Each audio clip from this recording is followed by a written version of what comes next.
আমাদের কোর্স রেজিস্ট্রেশনের নিয়ম, আপনারা হচ্ছে ওয়েবলার্ন ভিডিও ওয়েবসাইটে ঢুকবেন। ওয়েবসাইটে ঢুকে উপরে দেখবেন রেজিস্টারে ক্লিক করবেন। এখানে আপনার নাম দিবেন, তারপরে হচ্ছে আপনার ভ্যালিড ইমেল অ্যাড্রেসটা দিবেন,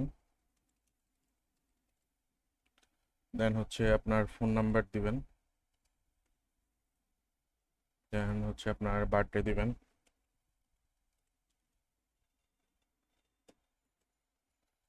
তারপরে আপনার জেন্ডার সিলেক্ট করবেন, আপনার লাস্ট এডুকেশন কোয়ালিফিকেশন, আপনার অ্যাড্রেস দিবেন, ডিস্ট্রিক্ট সিলেক্ট করবেন, ডিভিশন সিলেক্ট করবেন, উপজেলা সিলেক্ট করবেন, আপনি একটা পাসওয়ার্ড দিবেন, আপনার প্রোফাইল ফটো দিবেন,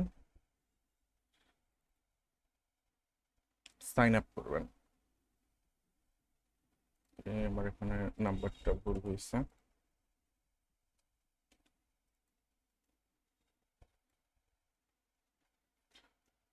রেজিস্টার সাকসেসফুলি, আপনি যখন সাকসেসফুলি রেজিস্টার করবেন, রেজিস্টার করার পরে আপনি যাবেন কোর্সেসে গিয়ে আপনি যেই কোর্সটাই এনরোল করতে চান, জাস্ট ওই কোর্সটা এনরোলের উপরে ক্লিক করবেন। ক্লিক করে yes I agree and enrol দিবেন। দেওয়ার পরে আপনার পেমেন্ট অপশন আসবে, আপনি যে কোনো একটা পেমেন্ট মেথড সিলেক্ট করবেন। বিকাশ হলে এই স্টেপগুলো ফলো করে আপনি টাকা পাঠিয়ে দিবেন। পরে হচ্ছে আপনার যদি নগদ হয়, নগদের এই স্টেপগুলো ফলো করে টাকা পাঠিয়ে দিবেন এবং ট্রানজ্যাকশন নাম্বারটা মনে রাখবেন।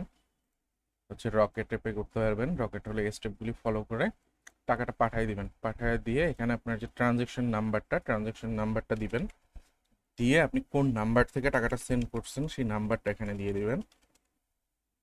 দিয়ে জাস্ট পে নাওতে ক্লিক করবেন। ব্যাস, আপনার এখানে দেখেন মাই কোর্সেসের ভিতরে কোর্সটা এনরোল হয়ে গেছে আপনার, ঠিক আছে। আর আপনার রিকোয়েস্টটা চলে গেছে, এখানে দেখাচ্ছে হচ্ছে পেয়েবল অ্যামাউন্ট 2000 আর পেইড অ্যামাউন্ট হচ্ছে 0। কারণ হচ্ছে আমি এটা এখনো ব্যাক এন্ড থেকে চেক করব, চেক করে অ্যাপ্রুভ করে দিলে আপনার এখানে পেইড দেখাবে আর এই পে নাও বাটনটা থাকবে না। আপনার রেজিস্ট্রেশন কমপ্লিট। আর যারা হচ্ছে আগে থেকে রেজিস্ট্রেশন করা আছেন তারা জাস্ট লগ ইন করবেন, লগ ইন করে কোর্সেসে গিয়ে এনরোল দিলেই হবে। অথবা হোম পেজেও আমাদের কোর্সগুলি রয়েছে, এখান থেকে আপনারা চাইলে করতে পারেন। এই যে আপনার ইনফরমেশন চলে আসছে, ঠিক আছে। তো এভাবে আপনারা হচ্ছে কোর্স এনরোল করতে পারেন। Thank you.